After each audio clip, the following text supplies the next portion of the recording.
5 ka mga lalaki ang nasikop sa gipahigayong Oplan Holiday sa kapulisan sa dakbayan sa Talisay ning simanaha. Diindulan sa tunga sa milyon ka pesos nga balor sa illegal nga drogas ang nasakmit.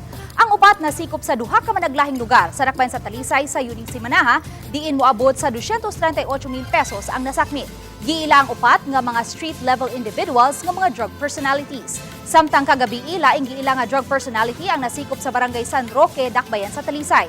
Mukapin sa 100,000 pesos nga balor sa illegal nga drogas ang nasakmit gikan sa usa ka alias Dennis, 43 anyos nga taga barangay Inayawan, dakbayan sa Subo. Giila usab kini nga street-level individual. Matud ni Police Lieutenant Colonel Ipriam Paguyod, hepe sa Talisay City Police, nga gihingos ganila ang Oplan Holidays kay taas ang holidays tungod sa mga adlaw sa mga kalag o sa mga minatay nga posibleng pahimuslan sa mga tao nga mamaligyaay og illegal nga drogas. Bahad ni Paguyod nga mapagamay man o dakong balor sa shabu, padayon nilang bukdon ang mga nalambigit niini.